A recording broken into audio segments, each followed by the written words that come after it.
Welcome to Music and Motivation. Hello, everyone. Thank you for joining us live here on YouTube and Facebook. It is very much appreciated.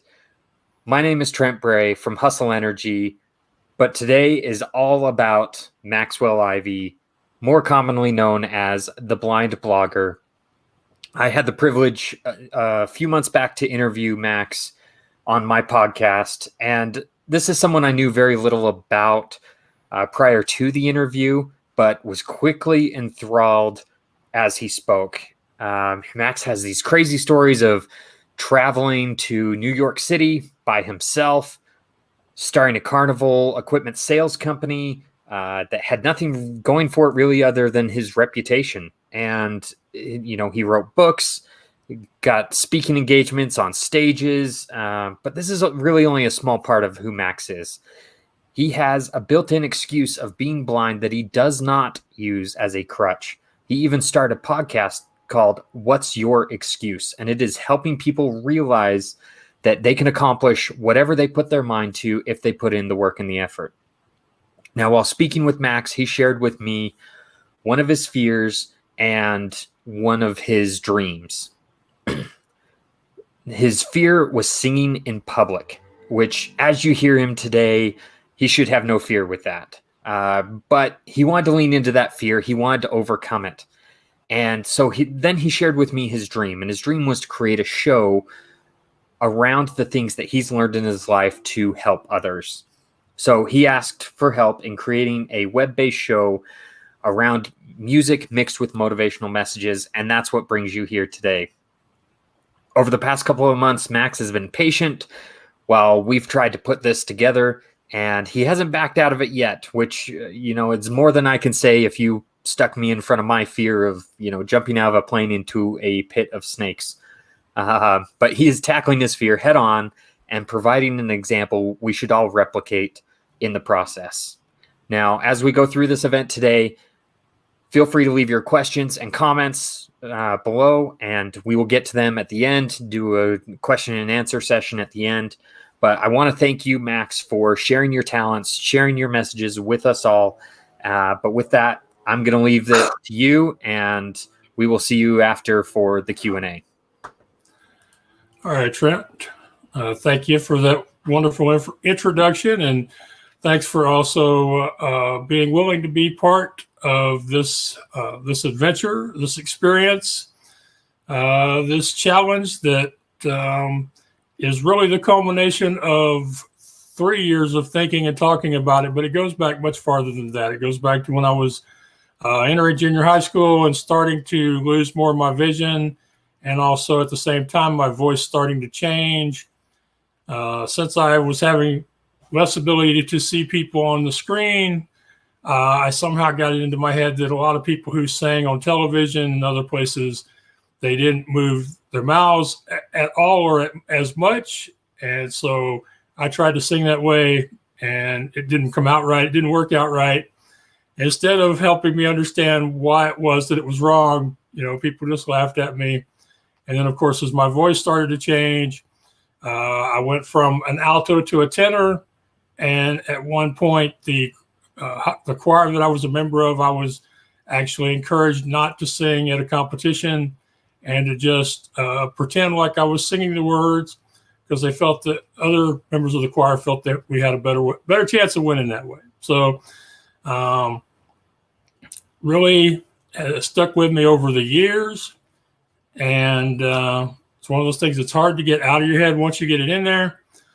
But thankfully, I have gotten to the point where, I now sing more often on my podcast when I give public talks, and especially today. And I'm going to share a little bit more about that progression as far as my singing as it applies to my website and my podcast, because it's part of one of the messages I want to give to you today. And I'm going to do that after I sing my first song. So I do appreciate everybody that's here to help me take this next step in my journey, and to face another fear, and to have another adventure, even though this one doesn't require me to leave the house. You know, a dream is like a river, ever changing as it flows. And a dreamer's just a vessel that must follow where it goes, trying to learn from what's behind and never knowing what's in store. Makes each day a constant battle, just to stay between the shore. And I will sail my vessel until the river runs dry. Like a bird upon the wind, these waters are my sky. I'll never reach my destination if I never try. So I will sail my vessel until the river runs dry. Too many times we stand aside and let the water slip away, till what we put off to tomorrow has finally come today. So don't stand upon the shoreline and say you're satisfied. Choose to chance the rapids and dare to dance the tide. And I will sail my vessel till the river runs dry.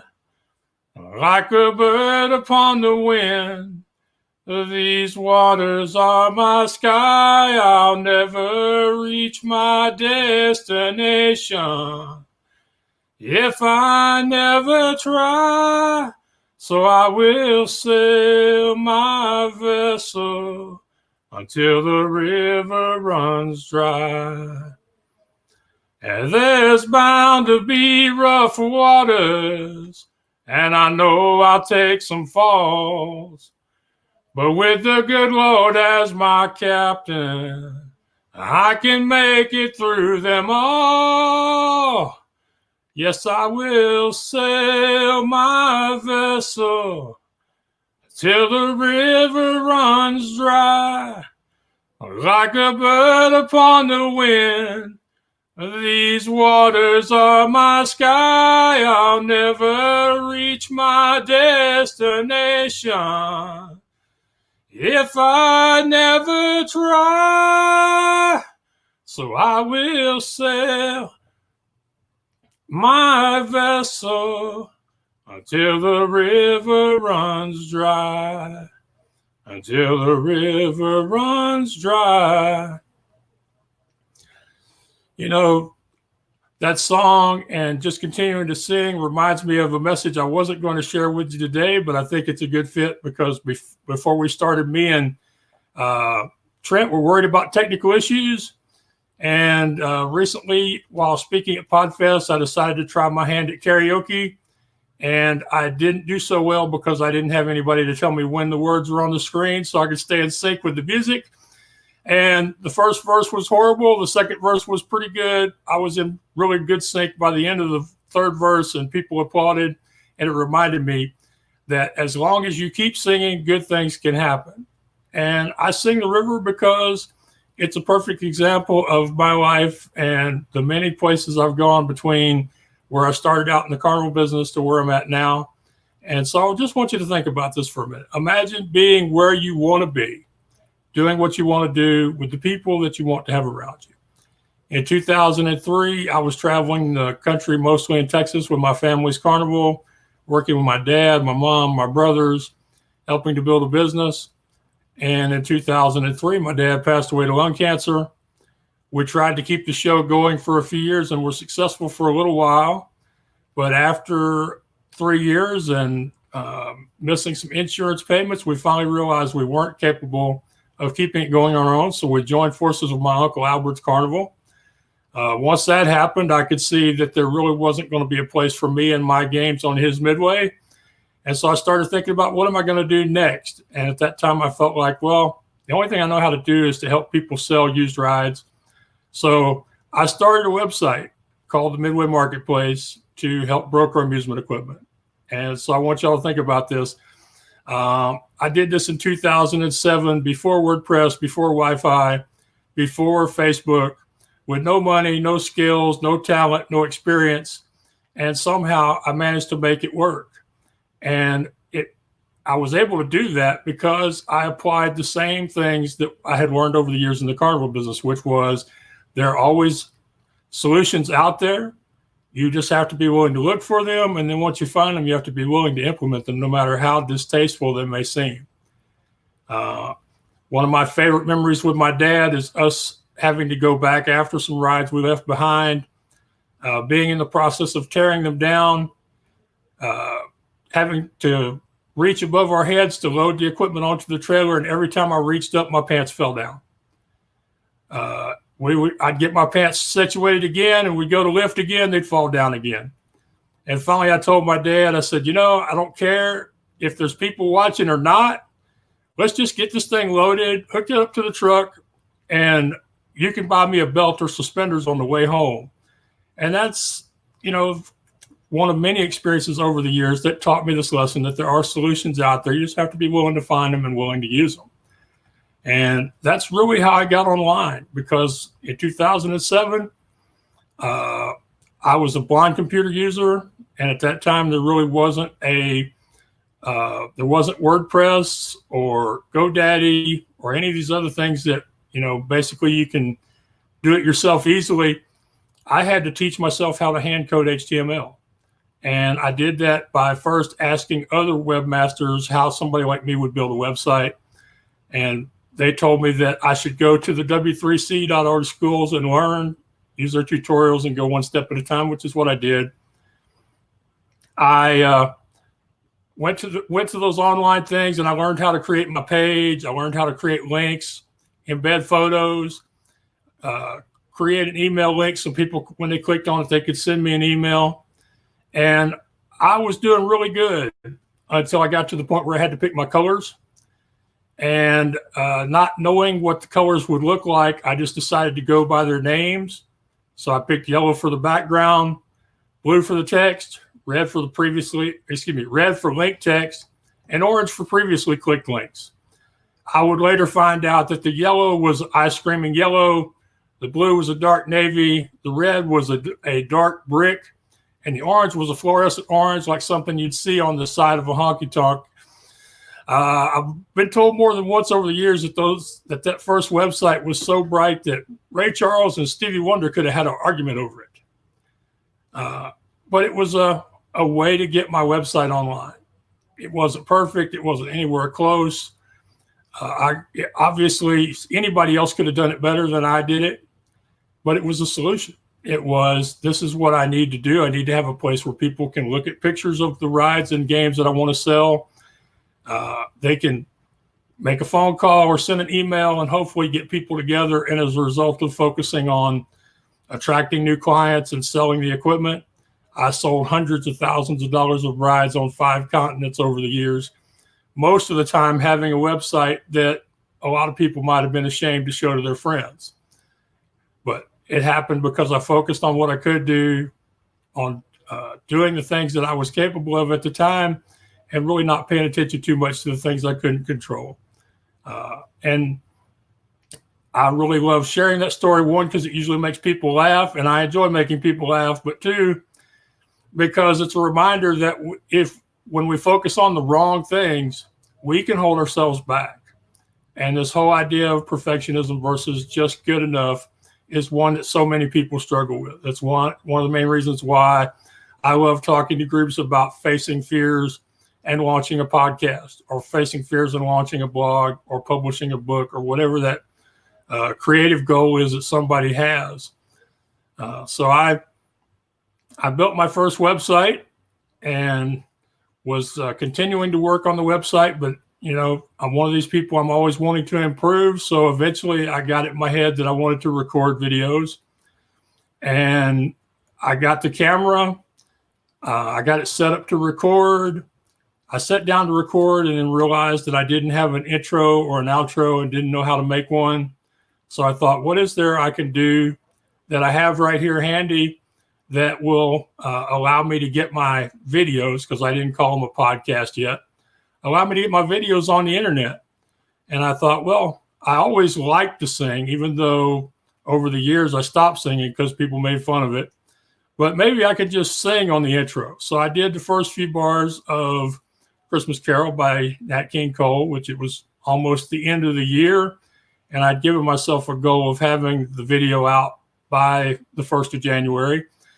And I recorded that as my intro. I talked about I think it was a sky coaster that was for sale on the website, posted it to YouTube, and people said they enjoyed the singing. They asked me to do more of it. It eventually led to me recording full-length videos of me singing for other people.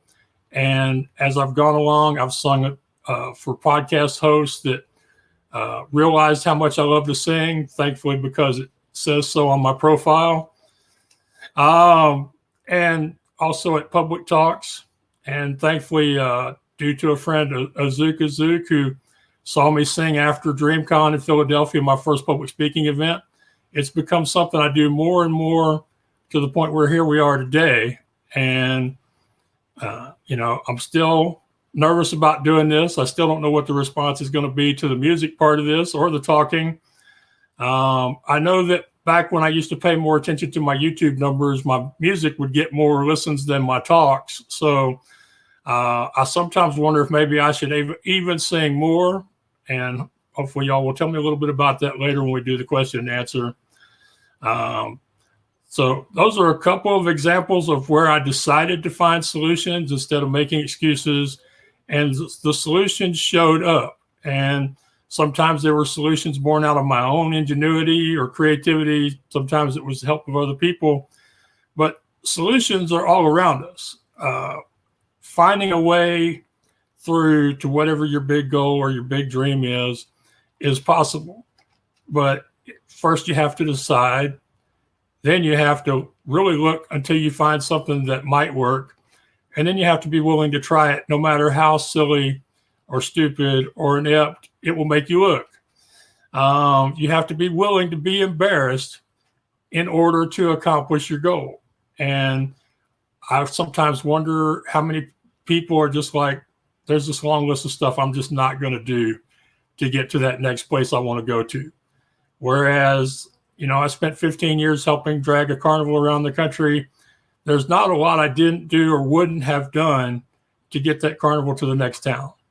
And it's one of those things that's gotten into me, and it's become a big part of me. And it can become a part of you if you practice finding solutions and practice implementing the solutions. And the one thing I just like to remind people is that the world is not the Olympics. There are no style points. They're not going to award you style points. So stop trying to win them. In fact, most of us learn better from our mistakes, from our failures, from our setbacks. And so I'm hoping that many more of you will get past the perfectionism that's keeping you from taking that next step, from launching your podcast, your blog, publishing your book, or more importantly, telling other people that you've done it. One of the solutions that I've found recently was in the area of being an author. A lot of times when you tell somebody in person you're an author, you get that response like, oh, heck, not another one of these yahoos. But I found that if I started carrying copies of my books around with me, and I tell somebody I'm an author, and they go, oh, yeah, you're an author. And I go, yeah, here's one of the books I've written. It totally changes the whole conversation.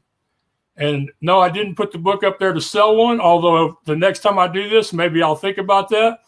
But the point is that I got tired of, and I'm sure a lot of you have gotten tired of, just the reaction you get when you say you're a creative entrepreneur. So if you're a musician, maybe carry a couple of your CDs around with you. All right, I think I've covered this topic as much as I want to for now. When we did the practice run earlier in the week, it was gently told to me that I tend to talk more than I need to. So If y'all have questions, we can talk about this more after the thing is over with.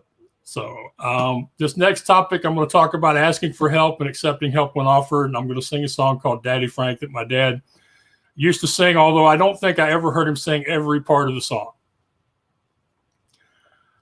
Daddy Frank played the guitar and the French harp. Sister played the ringing tambourine.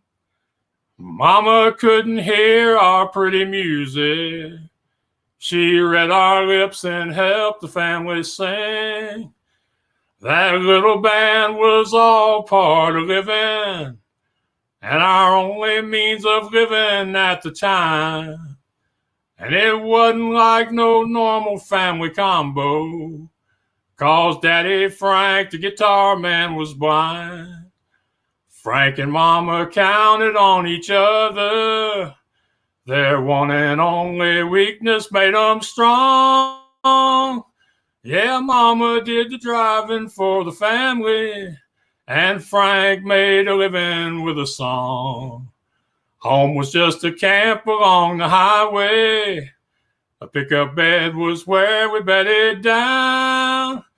Don't ever once remember going hungry, but I remember Mama cooking on the ground.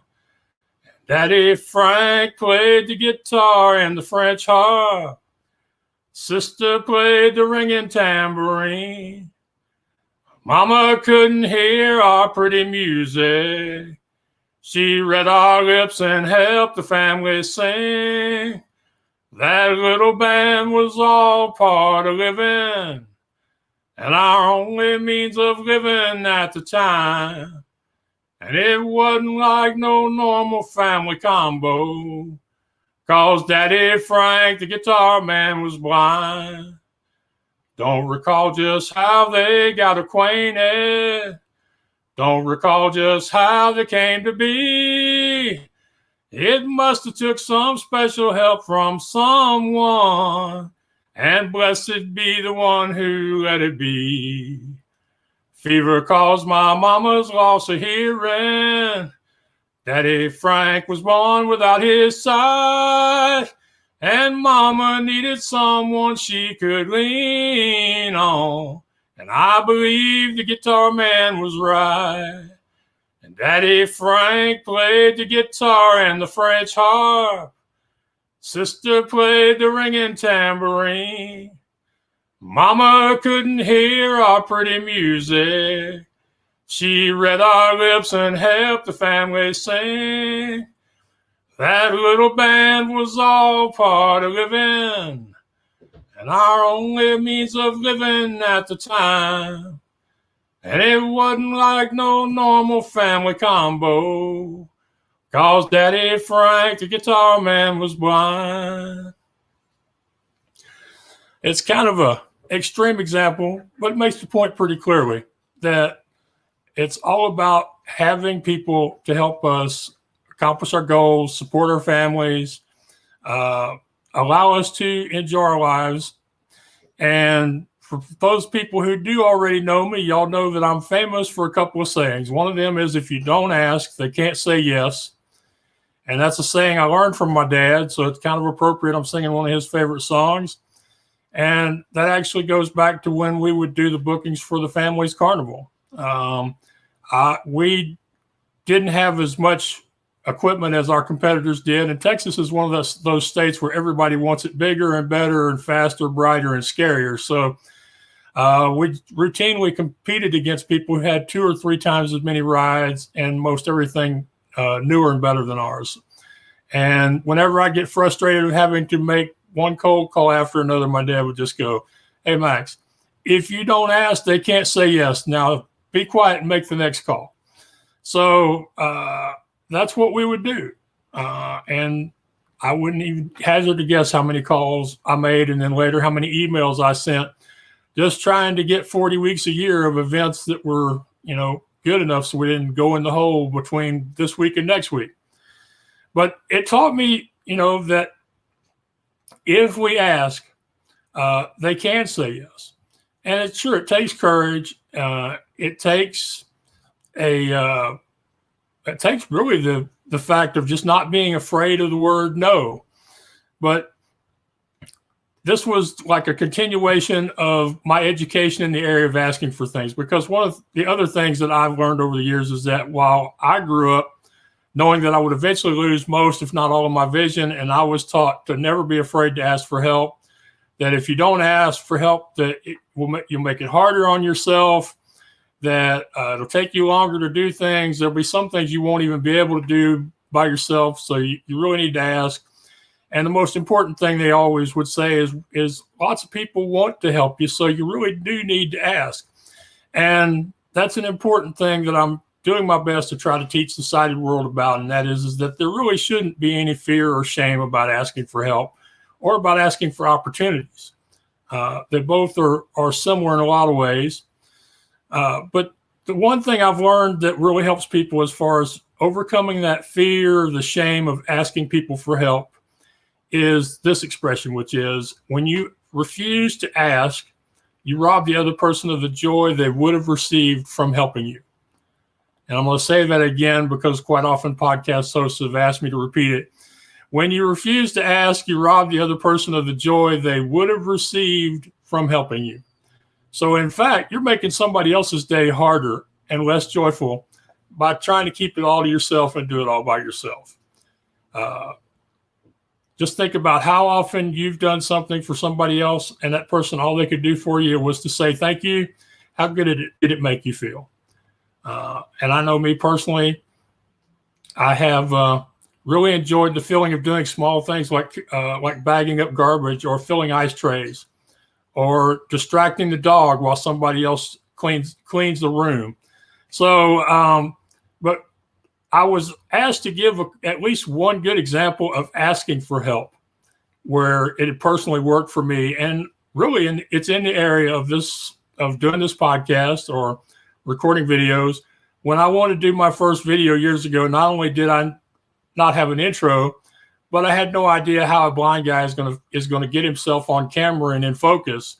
So I reached out to a friend of mine, Robin Hallett. I said, "Hey, Robin, would you get on Skype with me?" And back then everybody was on Skype, not Zoom.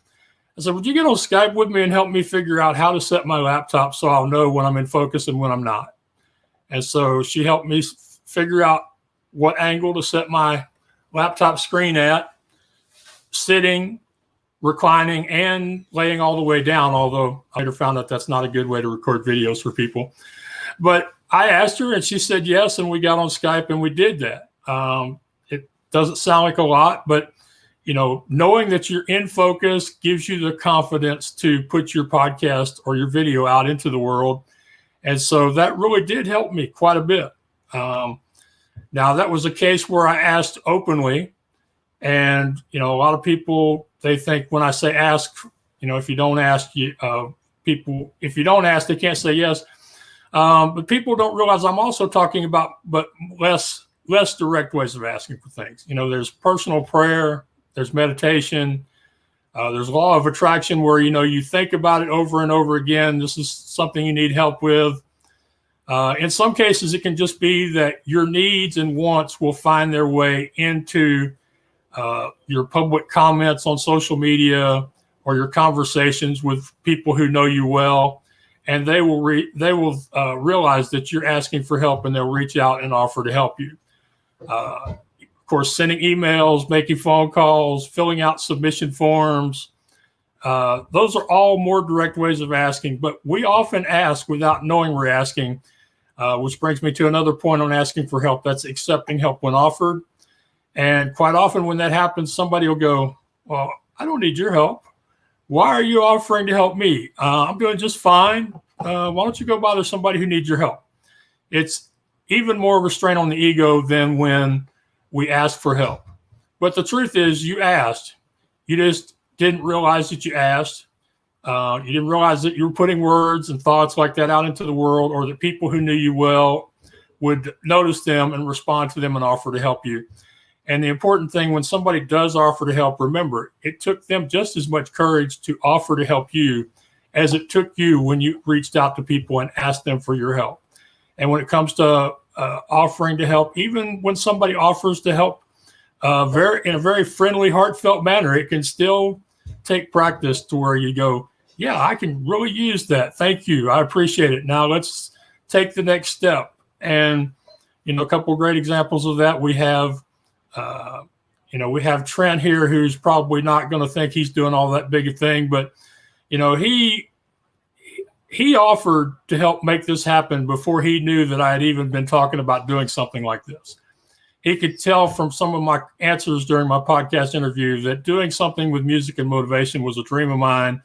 And he, after he pressed stop on the record, he asked about it, and we talked about it, and he offered, and I said, sure. And in fact, he's all along has been telling me how great an idea this is and how wonderful it's going to be. And I've been telling him, this is crazy, but I appreciate you wanting to help me do it. And quite often that's the way. People, they notice, they pay attention, some of them do, and they see that you're struggling or that there's something you want to accomplish, and they offer to help. And I've been very blessed in that area. Many, many people have helped me for free. They've done it on a voluntary basis. They've taken less than they usually charge. They've offered me installments. They've offered to exchange services. It's really all about being open to needing the help and letting people help you. I often say that if people knew how supportive the blogosphere and the online world was, everybody would have a blog or a podcast, and that's the truth. It's a very encouraging, supportive community to be part of, whether we're talking about the whole World Wide Web for the most part, or say a particular online community. And then the last part about asking for help and accepting help when offered is gratitude. And in that area, gratitude means that when somebody offers to help, you take advantage of their help, you put their suggestions and advice into practice, you take action immediately, you do the work, you show your appreciation by your effort. And then, of course, one of the ways I like to say that I'm thank you and show gratitude, but it's not required of y'all, is I like to put the word out to the world. Hey, somebody helped me do this and it really helped me. Lorraine regularly helped me publish my books. Adrian Smith helped me understand that I'm the blind blogger and my story is powerful. So do the work and say thank you by telling the rest of the world just how much you appreciate what they did for you. And so those are those main points. Never be afraid to ask, because if you don't ask, they can't say yes. When you refuse to ask, you rob people of their joy. It takes courage to ask, and it takes courage to offer, and always be grateful.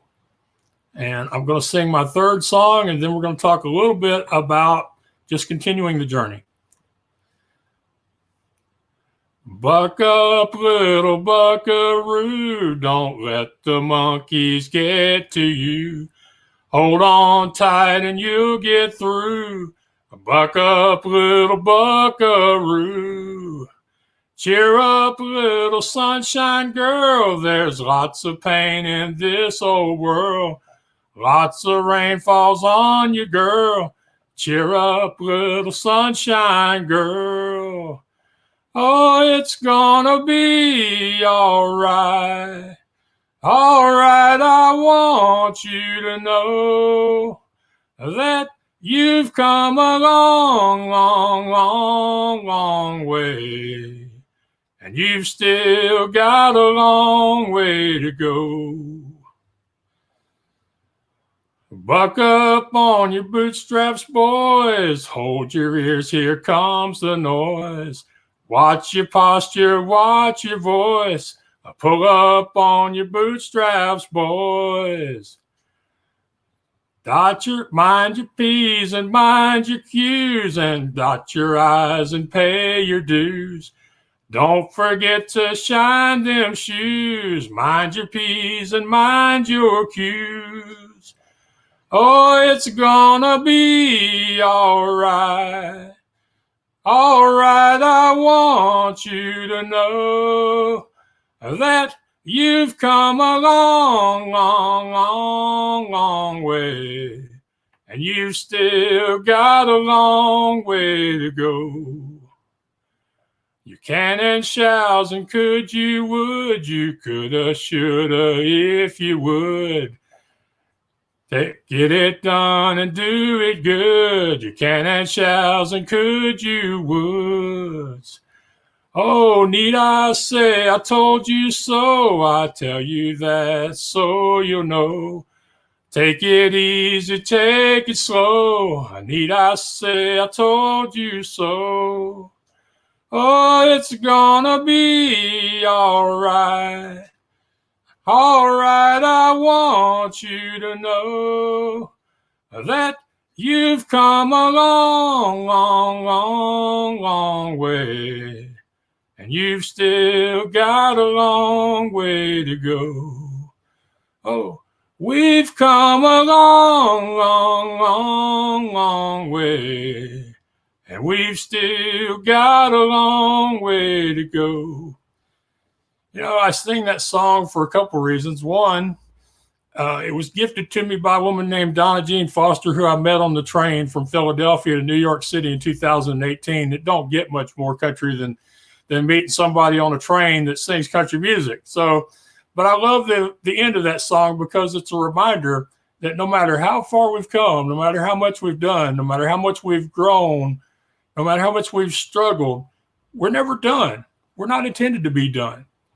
You know, we have the ability, the opportunity to continue to grow and challenge ourselves, to find new opportunities, and to experience every single one of them.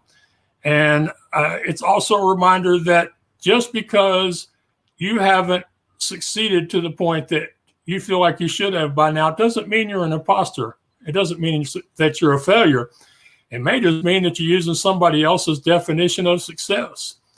And so, like for me, for example, I'm doing this thing tonight with the help of Trent Bray, somebody I met in the last few weeks. This particular thing I've been working on for 3 years, or talking about it at least.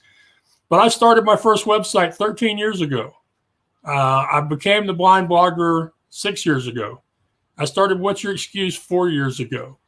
I started doing podcast interviews 8 years ago. I started helping people get booked on podcasts about 5 years ago.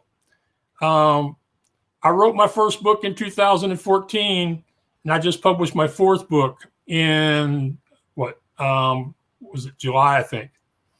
So at this point, I've accomplished a lot of things, but I'm continuing to challenge myself and learn and do better at it. And there are days when I think, you know, I'm personally successful. I'm very satisfied with the work I'm doing, and my piggy bank just ain't caught up to the rest of me yet. But I think one of the reasons why a lot of people get frustrated is because they're using the wrong measure of success. They're thinking strictly of their social media following, strictly of the return on their investment, how much money they're making or not making, how many people are watching their podcast or not watching it. And one of the ways that I continue to move forward is to treat things as an experience and to try to enjoy and savor them and learn as much as I can from them. And sometimes that means deciding that the way I've been doing it for a while wasn't quite working, and maybe I need to do it some other different way. But it's really just continuing to learn and grow and to appreciate who I am, how far I've come, and hopefully how much farther I still have to go.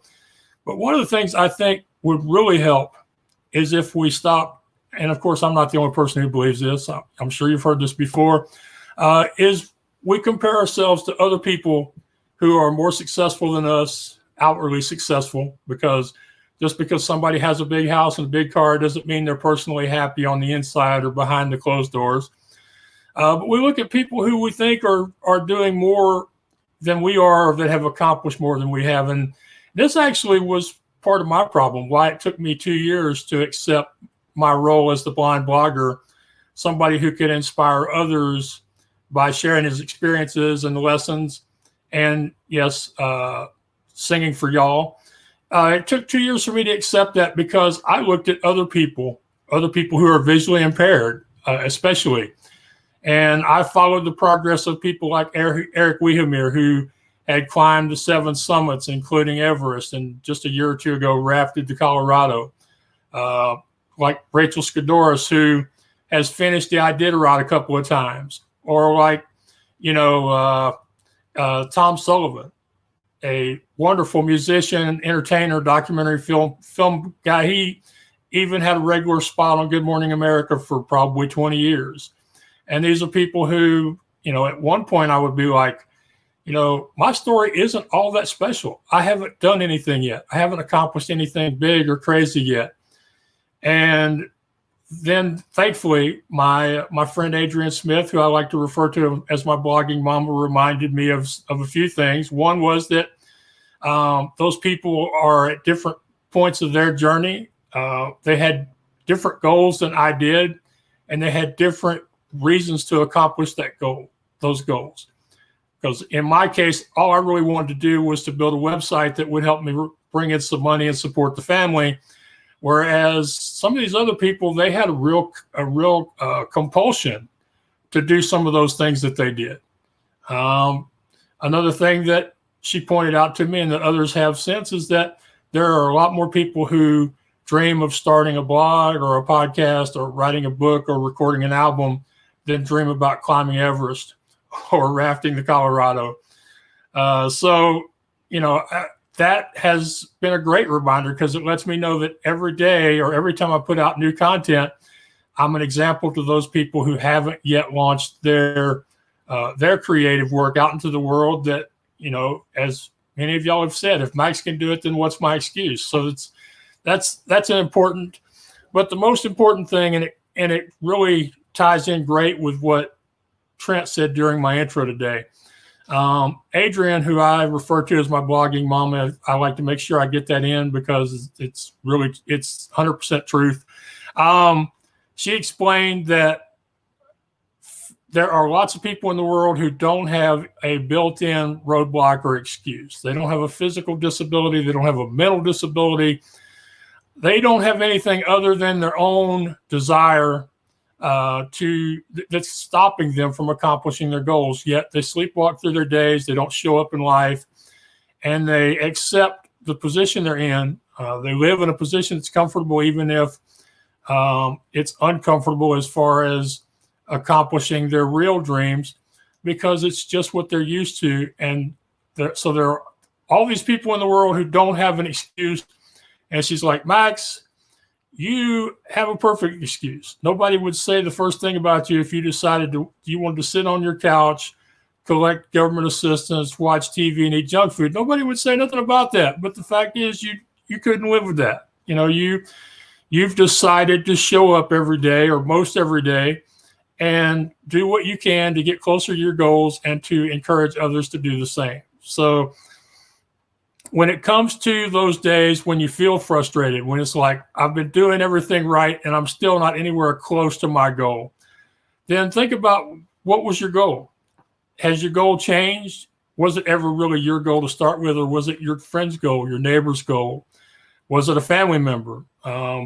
Did you see the Kardashians or one of the other online influencers and think, I should be one of those? What was your goal? If it isn't truly who you are and what you're about and where you want to go, the kind of thing you want to be remembered for in your life, then you get to change it. You get to decide. You can go for some other different goal. If the goal really is your goal, then it's time to adjust what you think about as far as success.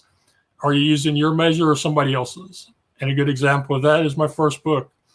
When I published Leading You Out of the Darkness into the Light, all I wanted to do was to get it published. I just wanted to get it out in the world, and hopefully it would encourage at least one person to take action. And man, were those goals exceeded. And now, as I've published more, my goals have gotten bigger to where this next time I want to have a bestseller. It did not happen with my fourth book, but it did happen with a book I contributed to called My Defining Moments, Stories of Survival. So that was cool. I am now a best-selling author because I've reached out to somebody. I asked them about including my story in a book of other people's stories, and it happened. So is it your goal? Are you using your measure of success, other people's success? And are you enjoying it? Because we can always find enjoyment in what we're doing, even if we aren't getting paid for it. So I record my podcast because I enjoy having conversations. I go on other people's podcasts because I enjoy sharing my story and encouraging other people. So I encourage you to find the joy in what you're doing. If you've lost it, then sit down and take some time to remind yourself, why was it you started doing this thing? Why did this become a goal for you in your life in the first place? And if you need some help getting back to the beginning, back to why you started this journey, then reach out to me and we'll talk about it. Well, that's the end of my third message. I hope that y'all have enjoyed this, and I'm looking forward to seeing some of the comments and questions later. And we will see. I'm very, very hopeful that eventually this is going to become a regular thing that I'll do either online or in person or both. But even that is something I had to learn from Trent. You know, I was like, let's just do this and get it over with and say that I did it so that I can quit talking about it and quit having people go, well, Max, when are you going to do that? And just finally do it. And I think I told a few of y'all earlier in the month that sometimes just doing it so that you can say that you completed a big, scary, difficult achievement is value, you know, is reward enough. So we've done that. But I'm going to be interested to see what y'all think, where we need to take this in the future, how we can improve it. And thank you so much for showing up, for encouraging me, for those of y'all that have helped share on social media, for those of you who have been in the background over the last few years telling me that I need to sing more, I need to be scared less, and I need to just do things like this. So thank you to all those people, and thank you to Trent.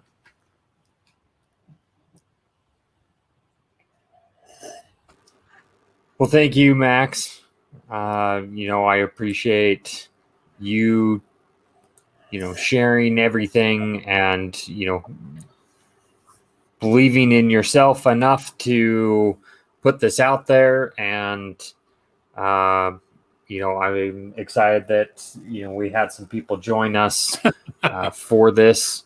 But one thing that I wanted to go through that, we did this trial run last week with some people, and there were honestly a lot of questions that I really liked in that trial run. So I wanted to go through a few of those with you again, just so people watching now can hear All right, some of those questions that I really enjoyed. That's a great idea that you had, and I'm glad you had the good sense to save some of those questions from last week. Yeah. So the first question that we had was, what inspires you to inspire people? I think that the answer is still the same. It's a sense of obligation. It's, I mentioned during the talk that it took me over 2 years to accept my role as somebody who can inspire others. But once I've accepted that that's my role, that I can do it, and that, in fact, there are some people who will be inspired by me in a way that they won't be from anybody else they listen to or connect with. That it's like if I don't show up, then I'm going to let these people down who have been encouraged by me, who have thought, well, if Max can do it, then I can do it.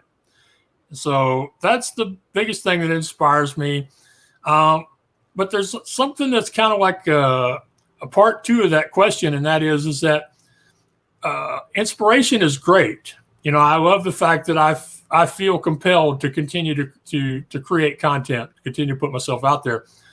But the other thing that happens here is for me is curiosity, because a lot of times, really, there are things that I've done just because I had never done them before, or experiences that I had that I found more pleasure in than I think the average person would, because I just appreciated that, this is the first time I'm going to do something, and really enjoyed those experiences. And it's been things as simple as eating ice cream on a cone instead of from a bowl on a hot summer day, which, as the kid who always got yelled at for being messy, that was one of those things that I never did, but I did it last in 2017 to, doing this thing tonight, or, traveling cross country with not a lot of money in my pockets to go see the sights in New York, and then later on to go do public speaking. So, curiosity,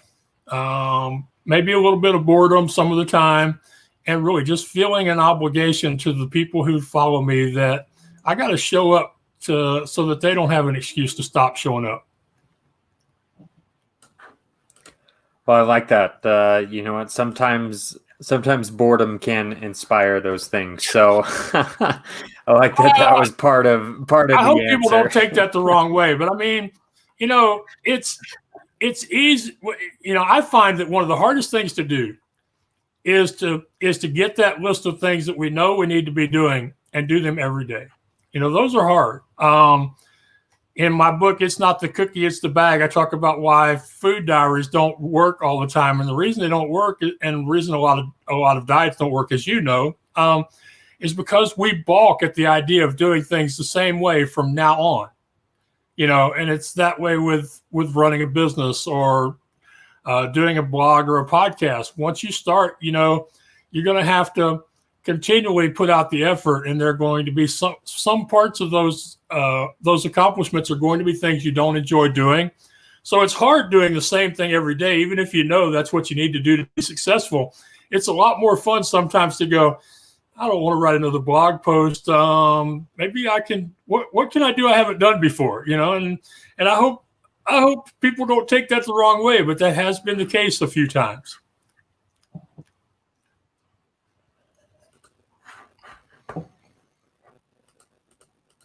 Yeah, no, I totally understand that. So another question that we had was,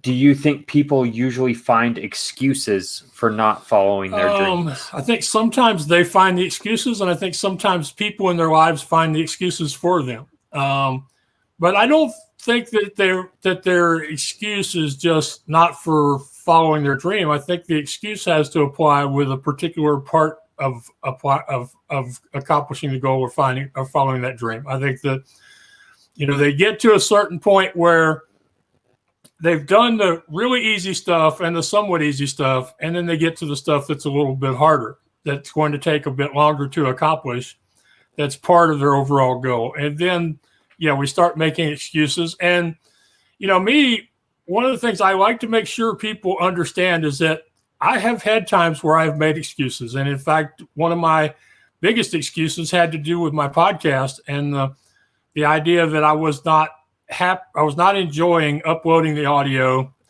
And I decided for 2 years to just upload the video because that was easy. I could put the video on Facebook and YouTube pretty quickly and be done with it.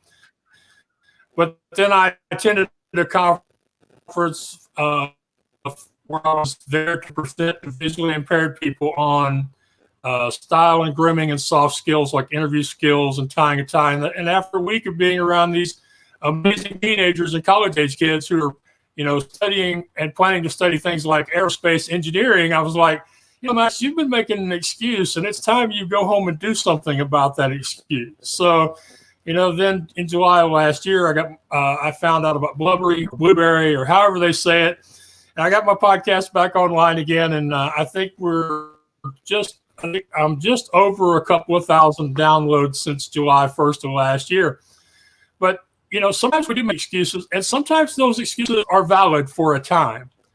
But if you're going to let yourself off the hook like I did, every so often you've got to look at it again. You've got to go, is this really something I can't do, or is this really just something I don't enjoy doing, or something that's distasteful to do?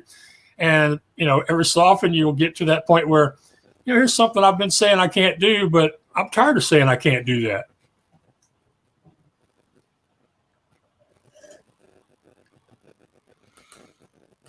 Yeah, it gets to that point sometimes where you just get tired of hearing those excuses in your head over and over again.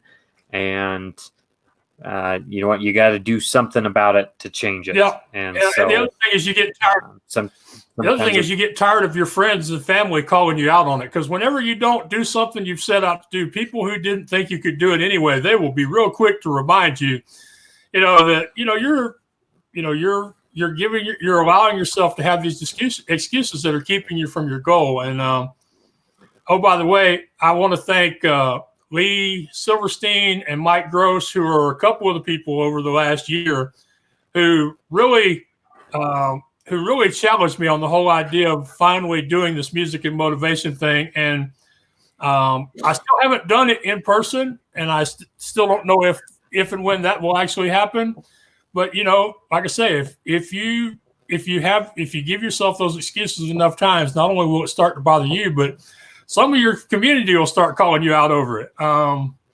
And I've had a good laugh several times in the last year because somebody will be suggesting I do something that I don't really want to do, and they'll go, "But Max, what's your excuse guy? You're the no excuses guy. I didn't think anything stopped you." And I'm like, "Yeah, it may not stop me, but that doesn't mean I can't stop myself."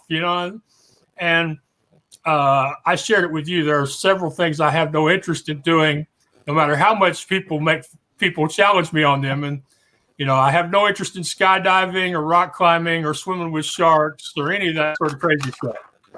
I'm happy being the crazy blogger who travels cross country with without a huge amount of money in the checking account. Yeah, I'm definitely not the type of person that is planning to take on some of those challenges either. Like I said at the beginning of the top of the hour, I'm not going to be jumping out of a plane into a pit of snakes anytime soon. Yeah, but I loved it. I told a podcaster a while back. I said, yeah, I'm not wanting to swim with sharks. He said, "Don't worry, Max. We'll just tell you we're taking you to swim with the dolphins." And that kind of got me thinking, and that kind of reminds me of something that I think I said to you. A lot of times we give ourselves problems because of the language we use when we talk about something. And for example, I mentioned that when I recorded my first video, I didn't think of it as a podcast. I just was recording a video so I could sell a ride. And, my good friend Chip Edwards, he's a great speaker. But if you talk to him about it, he'll tell you that he's a teacher, that as long as he goes in to teach a lesson, he's fine, but he doesn't consider himself a public speaker. And I've talked to a lot of podcasters and vloggers, that's V for video vloggers, over the last couple of years who are like the same thing. They got started because they didn't use the big kids' words that scared them or overwhelmed them.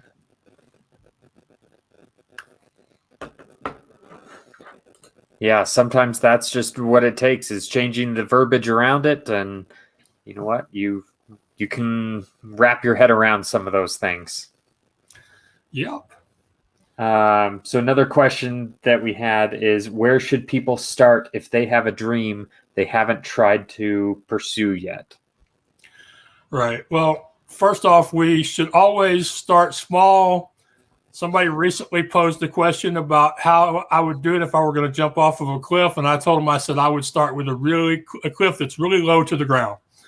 But the other thing I like to explain to people is my 4 questions method for accomplishing a big goal, because the real thing about a big goal is the starting. It's getting moving towards it, but it's also not overwhelming yourself with everything that it'll take for you to get from here to there. So I encourage people to identify what their goal is and to be really specific about it and make sure it's their goal, and then make a list of everything they can think of that they will have to know, own, learn how to do, etc.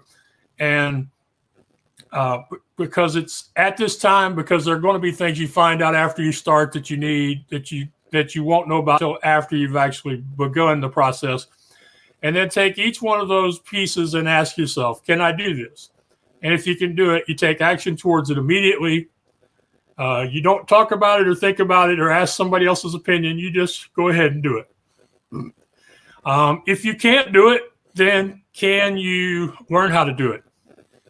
And so if you think you can learn how to do it, then you sign up for the course, you start following the podcast, you reach out to a mentor, you put yourself in a position where you can learn the skill or talent that you'll need to get to that next stage on the journey towards your goal. Then the question is, if you can't do it and you can't learn how to do it, can you get somebody to do it for you? And of course, that goes back to our talking about asking for help. And can you, so it can be sending email, making a phone call. It can be hiring somebody. It can be getting a friend or family member to do it. It can be college interns, high school students, whatever. So if you can find somebody that you can get to do it for you, then you ask them to do it, you tell them how to do it, and you get them started right away. And then the fourth step, and this is the fourth question of my 4 questions method, which one of these days is going to be a TED's talk. Y'all write that down somewhere. Is if you can't do it and you can't learn how to do it and you can't farm it out to somebody else, put it off to the side and ignore it and spend your time and energy focusing on the things that you can actually do something about. And the great thing about step 4 or question 4 is as you go along, you personally are going to grow and improve. You're going to find more things that you can do or that you can move into those other columns as you go. You'll have fewer and fewer things that you have to leave alone. But the great thing is there's nothing wrong with having those things that you can't do anything about. There really is so little in our lives that we have complete control over.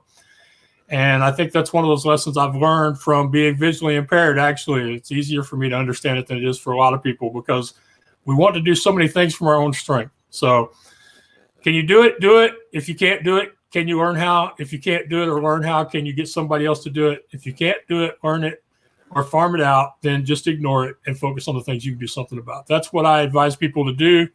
That's what's in my first book, Leading You Out of the Darkness into the Light. If y'all are watching us now and you want a copy of the book, send Trent a message and we'll get that taken care of for you, either the audio or the ebook, because I do truly want to see more people accomplish their goals.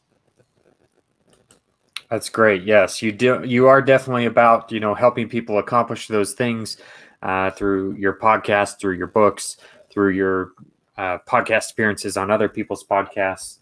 And then we had one more question of, do you believe everybody can overcome difficulties no matter how big they are? Right. And I think this is one of those things. I think that most everybody is capable. But the real question comes down, the other side of that question, though, is I know that not everybody is willing or truly able.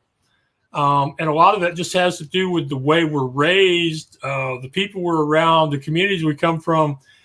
I'm not the only person that it confounds the heck out of, that you can have people from similarly horrible backgrounds and one of them will succeed and use their adversity or their circumstances as a tool to move them forward, and the other person will use their circumstances as a weight that holds them back and become a victim. And we've had, several recent experiences of this. We've seen the results of the 2008, 2009 home mortgage crisis, where some people lost their jobs and their houses, and they started new businesses because they didn't want to be dependent on their employers anymore. And we have other people that are still homeless. And I fear that something similar is going to happen with Corona, although I'm a little more hopeful with Corona because of all the numbers of people we hear about who have decided to use this time in lockdown to pursue creative endeavors like art, music, filmmaking, activism, etc. So I'm hopeful we'll have less of a negative drag on our world from Corona than we did from the Great Recession of 2008, 2009. But, those things do get into people's heads.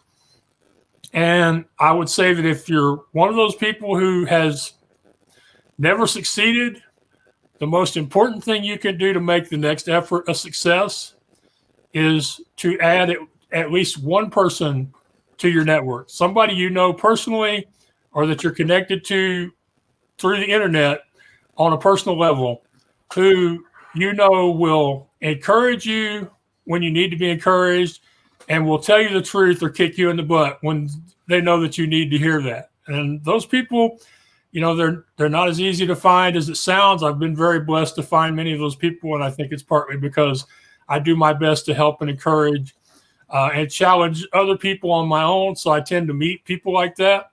But really, a lot of times when you get stuck, when you're in a loop, You're in a loop because the people you're around are not encouraging you. They're not supporting you. They're not feeding you with positivity. So, as it's been said many times, we are the sum of the 5 people we spend the most time with. So add one new person to your circle. And I've said this many times, and I'm always surprised by how few people have done it. My website, theblindblogger.net, has a contact form on it. It doesn't cost anybody anything to reach out to me and want to become my friend or have me become theirs, to see how we may be able to help and encourage each other in the future. But it just rarely happens that people I don't already know reach out to me that way. I wish more people would, because I get a lot of joy out of encouraging others. It's a great way to pay back those many people over the years who have encouraged me or who supported me with information, advice, and sometimes even cash. So reach out to somebody. Theblindblogger.net would be a good place for them to start. And as I often tell podcast hosts, your audience does not have to want to buy from me, hire me, or book me in order to talk to me. I am not that famous. I have no delusions about my fame, for lack of a better word. If I ever get to the point where I don't want to help more people like this, then it'll be time for Max to quit. I love that message of adding one person to your network, because that's something that I've been doing more recently, and I've seen the impact of it, and it really does make a big difference just by adding that one person to your network. And you know what? They have their network. There's usually some sort of cross synergy that you can, connect people with and, create a bigger impact just by doing that little thing. Yeah. I mean, look at me and you. I was doing your podcast, and next Friday, I think you're going to do mine. And by the way, folks, we're going to do that live, just in case any of y'all have wondered when's Max going to actually live stream a podcast interview. So, yeah, I know. We talked about that, right? Yep. Yeah. All right. We did talk about that. I heard ultimate silence, and I was like, okay, Max, apparently you missed a memo or a meeting or something. But yeah, here you are. You've got this Hustle Energy product, something to help people with low energy in the afternoons, with mental fuzziness, with that sort of stuff. And I haven't done a whole lot to promote it, but you are, by effort, not by money, because I like to be honest with people, but by effort, Hustle Energy is sponsoring the Blind Blogger and these music and motivation things. That's a very quick opportunity for the synergy, as you mentioned earlier. But sometimes it'll be a year or two down the road, and somebody will go, I remembered Max, or I remember a podcast host, or I remember somebody I met at a conference, and you find an opportunity to help each other with whatever their goals are. So I'm, very happy that Hustle Energy and Music and Motivation and the Blind Blogger and What's Your Excuse could all come together in one place, and we'll see where this takes us. But I am glad that you appreciated the idea of just adding one new supportive, uplifting person to your circle. Yeah, absolutely. And you know what? You've got one comment somebody who is being uplifting, and that's Rich Hansen. He says, "Evening, Max. You sounded great." Well, I appreciate that, Rich. Rich is another, he's an interesting person. I'm trying to think if I've been on this podcast or not.